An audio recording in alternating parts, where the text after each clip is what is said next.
باید گفت که فعالیت علمی و نوآوری یکی از معیارهای اساسی معین نمودن درجه رشد و انکشاف مؤسسه‌های عالی کسبی محسوب می‌یابد. محض با نظر داشت همین عامل در دانشگاه دولتی طبی تاجیکستان به نام ابوعلی ابن سینا بلند برداشتن سطح صفت کارهای علمی و در عملیه کلینیکی تطبیق نمودن دستاوردهای مهمترین عالمان همیشه در مرکز دقت رهبریت قرار دارد. این است که توجه استادان تعلیمگاه سال سال به تحقیق سمت‌های گوناگون علمی بیشتر گشته، شماره تحقیقاتچیان و پژوهشگران تا رفت می‌افزاید. تشکیل و گذراندن چاره‌بینی‌ها با اشتراک دایره وسیع عالمان طبیبان ورزیده داخلی و خارجی دلیل گسترش دادن روابط علمی و عملی عالمان وطنی و خارجی دور و نزدیک میباشد.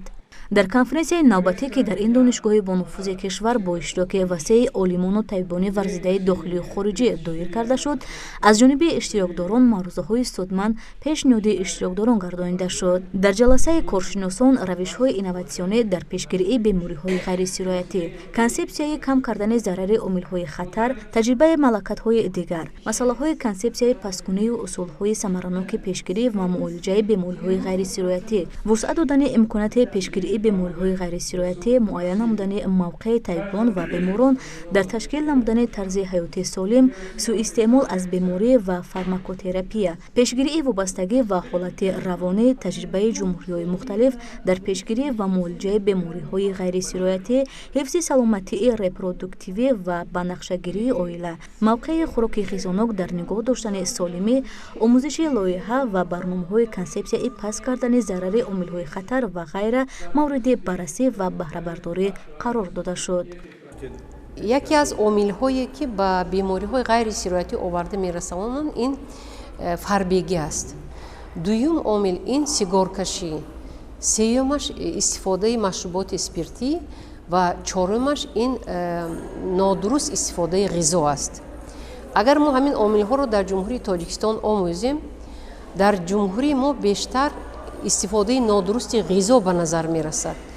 و از روی تحقیقات طبی دموگرافی که در جمهوری تاجیکستان سالهای 2012 2017 گذرانده شدند نشان می دهد که فربگی در بین کودکان از 3% تا 12% و در زنان از 28% تا 37% روی به افزایش دارد. من همچون سرطان شناس قید کردن می خواهم که عیناً همین فربگی و بیماری‌های سرطانی عضوهای ریپرودوکتیوی زنانه، پیش از همه سرطان غدود شیری، سرطان تخمدان‌ها، سرطان تنه بچه‌دان، سرطان عضوهای هاضمه، معده و روده آورده می‌رساند.